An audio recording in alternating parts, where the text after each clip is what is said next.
ఈరోజు అంతర్జాతీయ పర్యావరణ దినోత్సవం. ఈరోజు అంతర్జాతీయ పర్యావరణ దినోత్సవం అనే విషయాన్ని రాజమండ్రి మున్సిపల్ కార్పొరేషన్ వారు, ముఖ్యంగా హెల్త్ డిపార్ట్మెంట్ ఎంహెచ్ఓ వినూత్న గారు, వారికి సంబంధించిన సిబ్బంది అంతా కూడా మర్చిపోయారని నేను అనుకుంటున్నాను. ఎందుకంటే రాజమండ్రి సిటీ మొత్తం ఎక్కడ చూసినా సరే చెత్త గుట్లుగా ఉంది. రోడ్లన్నీ చండాలంగా తవ్వేశారు. కంపల్సరీ హైటెక్ బస్ షెల్టర్ దగ్గర అయితే ఒక మోకాళ్ళలో అయితే బురద ఉంది. నేను సాయంత్రం అటు వెళ్తే కారు వెళ్ళలేదు హైటెక్ బస్ షెల్టర్లోకి, అంత దుర్భరంగా ఉంది.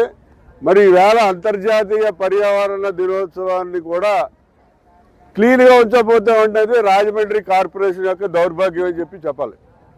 ముఖ్యంగా మనకి పుష్కరాలు కేవలం ఒక సంవత్సరం కాలం మాత్రం ఉన్నాయి. మొన్న పవన్ కళ్యాణ్ గారు వచ్చారు, అడావుడి చేశారు. అంతా కూడా ఏదో చేసేస్తాం అది చేసేస్తాం అన్నారు. ఆయన మాటలలోని గాంభీర్యం, ఆయన ఊగిపోయినటువంటి ఆ ఊగిపోతాడు ఆయన మాట్లాడేటప్పుడు ఆ ఊపుడు కానీ ఇక్కడ ఏం కనపడతలేదు.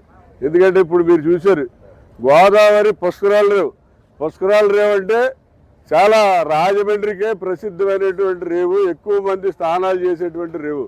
ఈవేళ ఈ రేవు ఎంత చండాలంగా ఉందో చూడండి. చెత్త చెదారాలతోటి స్నానాలు చేయడానికి కూడా వీలు లేకుండా ఈ రేవు ఉంది. అలా విధంగా సంవత్సరం క్రితం తవ్వేశారు. ఈ మెట్లు బాగు చేస్తామని చూడండి, ఇదంతా తవ్వేశారు. ఈ అన్నీ కూడా టైల్స్ అన్నీ పీకేశారు. సంవత్సరం అయిపోయింది.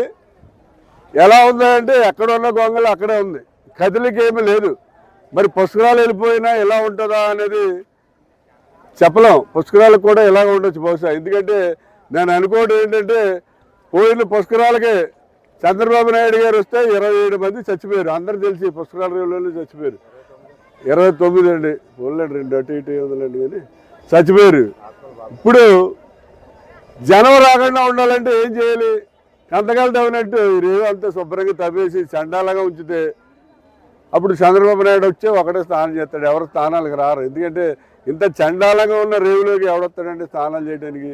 అసలే మన రాజమండ్రి పుష్కరాల రేవు, కోటిలింగాల రేవు ఇవన్నీ కూడా ఒకవైపు పేపర్ బిల్లు కాలుష్యం, ఇంకోవైపు రాజమండ్రి నగరంలో వచ్చి మురికి నీరు 55 MLD మురికి నీరు వచ్చి గోదావరిలో కలుస్తుంది.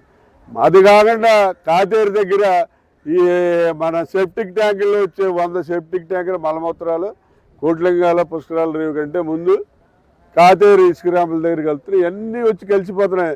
ఆటికి సాయం ఈ రేవు కూడా టైల్స్ అన్నీ తవ్వేసేసి వేసిన టైల్స్ కూడా జారు టైల్స్. ఎవడన్నా స్నానం చేసి జారు టైల్స్ మీద ఎక్కుతాడండి, జారు కింద పడుతుంది.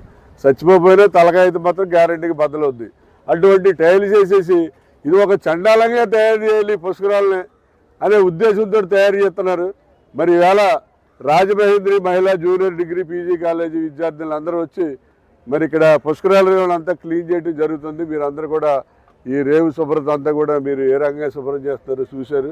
నేను కోరేది ఒకటే, అయ్యా ఈ పుష్కరాలకే మరి 8 కోట్ల మంది వస్తారని చెప్పి మనం అంచనా వేస్తున్నాం. వచ్చిన ప్రతి ఒడు గోదావరిలో స్నానం చేసి గోదావరి నీళ్ళతోటి తాగి ఆస్మానం చేసేలాగా గోదావరి ఉండాలని చెప్పి మా కోరిక. దానికి ఏం కావాలన్నా మేము చేయడానికి సిద్ధంగా ఉన్నాం. కార్యక్రమాన్ని కూడా చేస్తాం. కాబట్టి దీని మీద ప్రత్యేక శ్రద్ధ తీసుకోండి. పవన్ కళ్యాణ్ గారు వచ్చి ఊగిపోయి ఏదో మాట్లాడేసి అడవాటు చేసి వెళ్ళిపోతే ఏం అవ్వదు. ఎందుకంటే మీరు కాకినాడ వెళ్ళి సీజా చెప్పి అటు ఇటు ఊగిపోయారు. సిప్పు సీజ్ అవ్వలేదు, గడి గుడ్డు అవ్వలేదు, సిప్పుదారి సిప్పు వెళ్ళిపోయింది. అలాగే అప్పుడు కాకినాడలోనే జరిగింది. మీరు ఊగిపోయిన తర్వాత ఇప్పుడు కాకినాడలోనే వైజాగ్లోనే కూడా దొంగ మీద రవాణా అయిపోతుంది. మరి దీన్ని కూడా అలా చేయొద్దు దయించి. మీరు ఏదో చేయండి, చేయలేము. మా అందరి సహకారం ఉంటుంది మీకు పూర్తిగా. అవసరం అయితే పేపర్ బిల్లుతో కొట్లాడతాం. పేపర్ బిల్ మూసేస్తే మేము రన్ చేస్తాం. మేము 220 మంది రిటైర్డ్ ఆఫీసర్స్ ఉన్నాం. మేము 220 అక్కలేదు, 20 మంది రన్ చేస్తాం మేము ప్లాంట్. ఆ కెపాసిటీ మాకుంది. అందు గురించి బిల్లు మూసేస్తాడని బుచ్చి చౌదరి ఏదో చెప్తాడు. గట్టిగా అడిగితే బిల్లు మూసేస్తారండి అంటే ఈ 7 సార్లు ఎమ్మెల్యే చేశాడు. గోదావరిలో పేపర్ బిల్ కాలుష్యం కలుగుతుందని జనసేన నాయకుడు మరి పవన్ కళ్యాణ్ చేయట్టుకెళ్ళి చూపిస్తేనే కానీ అని తెలియలేదు. ఆయన సొంత నియోజకవర్గం వెంకటనారాయణ తూర్పు రంగంలో కాలుష్యం కలుగుతుండే నాకు తెలియదండి. పేపర్ మిల్లర్లు అడిగితే మూసేస్తారని అడగట్లేదు అన్నాడు. సిగ్గు ఉండాలండి చెప్పడానికి. మనం పదవి చేయడమే కాదు, పదవికి న్యాయం కూడా చేయాలి. అయినా మీకు ఏజ్ అయిపోతుందండి మిమ్మల్ని అంటడం మాకు తప్పు. కానీ ఇంకా అది వదిలేండి. ఇంకా అందుకించి మీ వల్ల ఏం కాదు. పవన్ కళ్యాణ్ గారు మీరు ఏదో చేస్తారో ప్రజలు ఆశతో చూస్తున్నారు. మీకు మేము 100% కోఆపరేషన్. రాజమండ్రిలో ఉన్న అన్ని కాలేజీ స్టూడెంట్స్ కూడా వచ్చి మీ వెనకాల ఉంటాం. అలాగే రాజమండ్రి పేపర్లో రిటైర్ అయిపోయిన 220 మంది ఆఫీసర్లు మీ వెనకాల ఉంటాం. మీరు డ్రాస్టిక్ డెసిషన్ తీసుకోండి. గోదావరిలో స్నానం చేయడానికి వచ్చిన వాళ్ళకి శుద్ధమైన మంచినీరు ఇవ్వండి. స్నానం చేసి అదే నీటితో ఆస్మానం చేసుకునేలాగా మీరు ఏర్పాటు చేయమని చెప్పి పవన్ కళ్యాణ్ గారిని కోరుతున్నాం.